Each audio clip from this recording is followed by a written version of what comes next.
Hello नमस्कार, स्वागत है आपका मैकटेक ITI यूट्यूब चैनल में। मैकटेक ITI यूट्यूब चैनल में हम आपके लिए लेकर के आते हैं Madhya Pradesh ITI training officer के वैकेंसी 2022 की एग्ज़ाम की तैयारी, जिसके तहत हमने फिटर ट्रेड के सभी इंपॉर्टेंट क्वेश्चंस को डिस्कस किया है। इसके अलावा हम जनरल स्टडीज़ के भी टॉपिक्स लेकर के आते हैं। जनरल स्टडीज़ के भी इंपॉर्टेंट क्वेश्चंस को हम लेकर के आते हैं। आपको एक बात बताना चाहेंगे कि जनरल स्टडीज़ में आपके जो 25 क्वेश्चंस आने हैं, उन 25 क्वेश्चंस में से जनरल साइंस से रिलेटेड क्वेश्चंस भी हो सकते हैं, जनरल कंप्यूटर साइंस से रिलेटेड भी क्वेश्चन हो सकते हैं। तो इसलिए आज का ये वीडियो है जनरल कंप्यूटर साइंस से रिलेटेड। जनरल कंप्यूटर साइंस के हम कुछ इंपॉर्टेंट क्वेश्चन सेलेक्ट करके लेकर के आए हैं आपके लिए। तो अगर अब तक आपने चैनल को सब्सक्राइब नहीं किया है तो चैनल को सब्सक्राइब करके बेल आइकन प्रेस कर दीजिए, जिससे हमारे आने वाले वीडियोज़ आपसे मिस ना हो। और अगर सब्सक्राइब कर चुके हैं तो वीडियो को पूरा देखिए। वीडियो अगर अच्छा लगे तो वीडियो को लाइक कीजिए, दोस्तों के साथ शेयर कीजिए। आज का ये वीडियो स्पेशली जनरल स्टडीज़ के general computer science related topic पर है, जिसके कुछ क्वेश्चंस हो सकता है कि आपके 25 में से जो 25 जनरल साइंस के जो क्वेश्चंस होने हैं उसमें से आ जाएं। तो चलिए देर न करते हुए शुरू करते हैं। आज का पहला क्वेश्चन आपके सामने है। इन MS Excel 2010 formula options can be found in. MS Excel 2010 में फार्मूला ऑप्शन कहाँ पर प्राप्त होता है? फार्मूला, तो ऑप्शन है insert tab, formula tab, page layout tab या व्यू टैब। इसका सही आंसर है फार्मूला टैब। अगले प्रश्न की तरफ चलते हैं। अगला प्रश्न भी MS Excel से रिलेटेड है। MS Excel 2010 में task pane is similar to. Task pane क्या होता है? टास्क पेन ये किसके मतलब सिमिलर किसके जैसा होता है? तो आपके ऑप्शंस हैं text box, virtual box, dialog box या सेव। तो इसका सही आंसर है dialog box. Next question. In third generation of computer introduced the use of IC in computers, what does the IC terms means. जो third generation computers थे, third generation computers में एक नई चीज़ इजाद की गई थी जिसको हम IC बोला करते थे। उस IC का फुल फॉर्म या IC का कंप्लीट नेम क्या है वो आपको बताना है। आपके ऑप्शन हैं inverted chips, integrated computer, inverted circuit या इंटीग्रेटेड सर्किट। सही आंसर है इंटीग्रेटेड सर्किट, यानी चौथा ऑप्शन। अगला क्वेश्चन है among the options which are not available in slide layout of MS PowerPoint. PowerPoint यानी MS पावर पॉइंट की slide layout में कौन सा दिए गए ऑप्शंस में से कौन सा ऑप्शन अवेलेबल नहीं होता? आपके ऑप्शंस हैं टाइटल, लिस्ट, चार्ट या एनिमेशन। टाइटल, लिस्ट, चार्ट या एनिमेशन। सही आंसर है एनिमेशन। अगला question, what are the 3 components that make up the basic structure of computer system. कौन से 3 कंपोनेंट्स कंप्यूटर सिस्टम का बेसिक स्ट्रक्चर तैयार करते हैं? कंप्यूटर सिस्टम का बेसिक स्ट्रक्चर क्या होता है? ऑप्शन आप देख सकते हैं। ऑप्शन में CPU, कंट्रोल यूनिट और ALU दिया हुआ है। दूसरा ऑप्शन है control unit, input output device. तीसरा ऑप्शन है control central processing unit, input output device. और चौथा ऑप्शन है arithmetic logic unit, input output device. इसका सही आंसर है C, CPU, input output device. देखिए कंप्यूटर जो है, कंप्यूटर एक कंप्राइजिंगली 3 कंपोनेंट से मिलकर के बनता है, इनपुट डिवाइसेस, आउटपुट डिवाइसेस और CPU यानी सेंट्रल प्रोसेसिंग यूनिट। तो यही पूछा जा रहा है कि what are the basic 3 components of computer system. ठीक है, तो ये इसका थर्ड ऑप्शन सही है। बढ़ते हैं अगले प्रश्न की ओर। In MS Word which option divides a cell into several cells in a table. MS Word में अगर आपने टेबल बनाई होगी तो आपने देखा होगा उस टेबल में जो एक एक सेल्स होते हैं, अलग अलग सेल्स होते हैं, उन सेल्स को भी अगर डिवाइड करना हो तो कौन सा कमांड यूज करते हैं? आपके ऑप्शंस हैं merge cell, split cell, split table, autofill. तो इसका सही आंसर है split cell. Next question, in MS Word 2010 which of the following shortcut key is used for font ribbon. अब फॉन्ट रिबन के लिए कौन सा शॉर्टकट की यूज होता है? आपके ऑप्शंस हैं control V, control F, control D या कंट्रोल S। आप देख सकते हैं इसमें से कंट्रोल V पेस्ट के लिए होता है, कंट्रोल F फाइंड के लिए होता है, कंट्रोल S सेव के लिए होता है, कंट्रोल D ही इसका सही आंसर होगा, यानी कि third option control D। Next question, which of the following is not a secondary storage device of a computer system. Computer system में जो स्टोरेज डिवाइसेस होते हैं उनको हम 2 तरह से जानते हैं, प्राइमरी और सेकेंडरी। तो जो सेकेंडरी स्टोरेज डिवाइसेस होते हैं उसमें आप देख सकते हैं CD आती है, आपकी फ्लॉपी डिस्क आया करती थी पहले, इसके अलावा पेन ड्राइव आती है, फ्लैश ड्राइव आती है।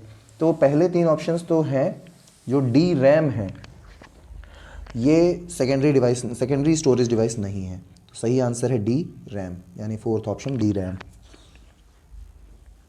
नेक्स्ट क्वेश्चन पे चलते हैं। 1 megabyte is equal to how much? 1 megabyte के बराबर कितना होता है? मतलब ऑप्शन है 1024 गीगाबाइट, 1000 बाइट, 1024 किलोबाइट या 1024 टेराबाइट। तो सही आंसर है सी, यानी तीसरा ऑप्शन 1024 किलोबाइट। ठीक है। अगला क्वेश्चन है what is the default orientation of slides in MS power point? MS power point यानी पीपीटी में डिफॉल्ट ओरिएंटेशन क्या होता है स्लाइड्स का? मतलब स्लाइड जनरली किस ओरिएंटेशन पे होती है? ये आप लोगों ने देखा होगा, पावर पॉइंट जब भी यूज़ किया होगा तो आपने देखा होगा आमतौर पर लैंडस्केप मोड में होती है, लैंडस्केप ओरिएंटेशन में होती है। तो इसका सही आंसर है बी, लैंडस्केप। एक बात और मैं बताना चाहूँगा, आप लोग ज़्यादातर कोशिश ये करते हैं कि जब आपको क्वेश्चन नहीं आ रहा होता है और ऑप्शन में अगर आपके none of the above, all of the above या बोथ ए एंड बी इस तरह के ऑप्शंस जब आपको मिलते हैं तो आप कई बार तुक्का मारने के चक्कर में इनको लगा देते हैं। ऐसा मत कीजिए, क्योंकि कई बार ये कंफ्यूज करने के लिए आपको दिए होते हैं। जैसे इस क्वेश्चन में आपने देखा कि पोर्ट्रेट और लैंडस्केप था पहला, दूसरा ऑप्शन, तीसरा ऑप्शन था ऑल ऑफ द अबव, चौथा ऑप्शन था नन ऑफ द अबव। तो आप गलती से ऑल ऑफ द अबव भी लगा सकते थे अगर आपको ना पता होता तो इसलिए ऐसा मत कीजिए। जिन क्वेश्चन की जानकारी हो उन्हीं क्वेश्चंस को लगाइए। अभी तक ये स्पष्ट नहीं हो पाया है कि इसमें निगेटिव मार्किंग है कि नहीं है इस टेस्ट में, या हो सकता है स्पष्ट हो गया हो, मेरे सामने मतलब हमारी नज़र में ना आया हो। तो अगर आपको पता भी हो तो ज़रूर मैसेज करके ज़रूर बताइए कि निगेटिव मार्किंग इस टेस्ट में होगी कि नहीं, क्योंकि पिछले वर्षों तक हुई है, पिछले वर्षों तक नेगेटिव मार्किंग थी। तो अगर नेगेटिव मार्किंग है भी तो तुक्का ज़रूर मत लगाइएगा, जो क्वेश्चन आता हो उन्हीं को कीजिएगा, क्योंकि आपको परसेंटाइल डाउन हो सकता है। बढ़ते अगले प्रश्न की ओर। Which of the following is an open source time sharing operating system? Open source time sharing operating system कौन सा है दिए गए ऑप्शंस में से? ऑप्शन है एमएस डॉस, विंडोज, लाइनक्स या यूनिक्स। तो इसका सही आंसर है थर्ड ऑप्शन, लाइनक्स। अगला question, window notification area is a part of. Window notification area is a part of. Window notification area कहाँ है, मतलब किसका पार्ट है? आपके ऑप्शन है task bar, title bar, recycle bin या विंडोज मैनेजर। विंडोज मैनेजर, ये टास्क बार होना चाहिए, task bar. Next question, the two kind of brain memory of computers are. Brain memory जो होती है कंप्यूटर की वो दो प्रकार की होती है, कौन कौन सी? आपके ऑप्शन हैं प्राइमरी एंड सेकेंडरी, दूसरा ऑप्शन है रैंडम एंड सीक्वेंशियल, तीसरा ऑप्शन है रोम एंड रैम, चौथा ऑप्शन है ऑल ऑफ द अबव। अब देखिए जैसे इस क्वेश्चन में है ऑल ऑफ द अबव, दिखने वाले तीनों ऑप्शन एक जैसे हैं तो आप कभी कभी गलती से ऑल ऑफ द अबव लगा सकते हैं, पर यहाँ ऑल ऑफ द अबव नहीं होगा। इसका सही आंसर होगा रोम एंड रैम, यानी read only memory and random access memory. Third option इसका सही है। नेक्स्ट क्वेश्चन पे चलते हैं। Choose the correct option to insert a new slide in a presentation. जो पावर पॉइंट प्रेजेंटेशन होता है उसमें नई स्लाइड को इंसर्ट करने का कौन सा शॉर्टकट की होता है? आपके ऑप्शंस हैं control N, control M, control P, control O. तो इसका सही आंसर है कंट्रोल प्लस एम, ये वाला सेकेंड वाला। कंट्रोल प्लस एम होता है, हो सकता है आप में से कईयों को कन्फ्यूजन ये हो कि कंट्रोल प्लस एन होता है, क्योंकि एन फॉर न्यू, पर कंट्रोल प्लस एन जब आप दबाएंगे तो एक नया प्रेजेंटेशन ही ओपन हो जाएगा। तो सही ऑप्शन, एक नई स्लाइड ऐड करने के लिए सही ऑप्शन है कंट्रोल प्लस एम। अगला क्वेश्चन देखते हैं। What is the default alignment of numbers in an Excel worksheet? Excel worksheet में नंबर्स का डिफ़ॉल्ट अलाइनमेंट क्या होता है? नंबर्स जैसे जब भी आप एक्सेल वर्कशीट के किसी सेल में कोई नंबर डालते हैं, नंबर एंटर करते हैं, तो वो नंबर किस अलाइनमेंट में रहता है ये आपको बताना है। तो आपके ऑप्शंस हैं जस्टिफाइड, सेंटर, राइट या लेफ्ट। जस्टिफाइड, सेंटर, राइट या लेफ्ट। तो इसका सही आंसर होना चाहिए राइट, थर्ड ऑप्शन। नंबर्स के लिए राइट होता है, कैरेक्टर्स के लिए लेफ्ट होता है, ये याद रखिएगा। Next question is fill in the blanks type in dash type the email address you want to send a copy of email. बहुत इजी है ये।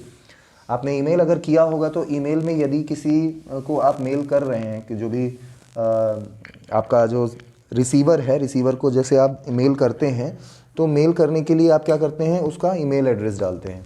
वही मेल अगर किसी और व्यक्ति को सेम टाइम पे आप किसी को देना चाहते हैं तो उसकी आप कॉपी भेजते हैं, तो उसका एड्रेस कहाँ टाइप करते हैं ये बताना है। आपके ऑप्शंस हैं subject box, carbon copy box, binding copy box, binding carbon copy और एड्रेस बॉक्स। तो ये सही आंसर है इसका सीसी, कार्बन कॉपी बॉक्स। आपने सुना भी होगा सीसी कर देना, आप मुझे मेल, आपने किसी से सुना भी होगा कि मुझे मेल कर देना और मेल के साथ साथ इनको भी सीसी कर देना। तो सीसी मतलब कार्बन कॉपी, ठीक है। तो अगला क्वेश्चन देख रहे हैं। अगला क्वेश्चन है what kind of file type is supported in MS power point. MS power point यानी पीपीटी में कौन से टाइप की फाइल को सपोर्ट करता है। आपके ऑप्शंस हैं जीआईएफ टाइप के फाइल्स को, जेपीजी टाइप्स की फाइल को, या डब्ल्यूएएफ टाइप की फाइल्स को, या ऑल ऑफ द अबव। अब देखिए यहाँ पर भी all of the above answer है, लेकिन आपने देखा है एमएस पावर पॉइंट जब आपने यूज़ किया होगा तो उसमें आपने देखा होगा कि उसमें आप .gif को भी आप इंसर्ट कर लेते हैं, वो भी सपोर्ट करता है। .jpg को भी आप इंसर्ट कर लेते हैं, वो भी सपोर्ट करता है। और साथ ही साथ .wav को भी आप इंसर्ट कर सकते हैं। तो तीनों को आप इंसर्ट कर सकते हैं, इसलिए इसका सही आंसर होगा ऑल ऑफ द अबव। अगला question, which of the following is an example of logical operation performed by ALU। जो ALU होता है अरिथमेटिक लॉजिकल यूनिट, ये इनमें से दिए गए ऑप्शन में से कौन सा लॉजिकल ऑपरेशन करता है। लॉजिकल ऑपरेशन की बात हो रही है। देखिए अब यहाँ पर ऑप्शन है मल्टीप्लिकेशन, कंपैरिजन, डिवीजन या एडिशन। तो आप देखिए तीन ऑप्शन तो बिल्कुल कैलकुलेटिव है, मैथमेटिकल ऑपरेशंस हैं, जैसे मल्टीप्लिकेशन हो गया, डिवीजन हो गया, एडिशन हो गया। जो सेकंड ऑप्शन है वो लॉजिकल है। वो लॉजिकल क्यों है? क्योंकि उसमें कंपेयर करना है। तो comparison is a logical operation which is performed by ALU। Now the next question is which of the following is an example of search engine. दिए गए ऑप्शन में से आपको बताना है कि सर्च इंजन कौन सा है। आप देख सकते हैं Mozilla Firefox, Google, internet explorer या ओपेरा मिनी। इन चारों में से सर्च इंजन कौन सा है? इन चारों में से सर्च इंजन कौन सा है? तो इन चारों में से सर्च इंजन जो है वो गूगल है, बाकी सारे एप्लीकेशन सॉफ्टवेयर हैं। Now the last question of the video is the extension of an MS Word file is। extension of MS Word file, MS Word की जो फाइल्स होती हैं उनका एक्सटेंशन आपको बताना है कि उन्हें कौन सा एक्सटेंशन प्राप्त होता है जब उन्हें आप सेव करते हैं। तो आपके ऑप्शंस हैं .txt, .rtf, .docx या .odt। इसका आंसर मेरे ख्याल से आप सभी को पता होगा। सही आंसर है थर्ड ऑप्शन .docx, यानी डॉक्यूमेंट फाइल होती है तो उसे .doc ही कहते हैं। तो ये थे आज की क्लास के इम्पॉर्टेंट क्वेश्चंस जो कि हमने जनरल कंप्यूटर साइंस से सिलेक्ट किए थे। अगर आपको ये वीडियो अच्छा लगा तो वीडियो को लाइक कीजिए, दोस्तों के साथ शेयर कीजिए और साथ ही साथ चैनल के साथ बने रहिए। हम इस तरह की वीडियोस लेकर के आते रहेंगे। आपके एग्ज़ाम शुरू हो चुके हैं, हम जानते हैं। आज 16 तारीख है, आज भी कुछ ट्रेड्स के एग्ज़ाम्स होंगे। आज से एग्ज़ाम शुरू हो चुके हैं, तो जिनके जिनके होते जाएं या हो रहे हैं उनके लिए बेस्ट ऑफ लक, और जिनके नहीं हुए हैं और आने वाले दिनों में होने हैं उनके लिए भी बेस्ट ऑफ लक। और वो वीडियो देख देख करके तैयारी करते रहें, हम यही चाहते हैं। वीडियो अगर अच्छा लगे तो दोस्तों के साथ शेयर कीजिए। हम ऐसे वीडियोस तब तक लेकर के आते रहेंगे जब तक आपके एग्ज़ाम्स पूरे नहीं हो जाते। तो बने रहिए मैकटेक ITI के साथ। धन्यवाद, आपका दिन शुभ हो।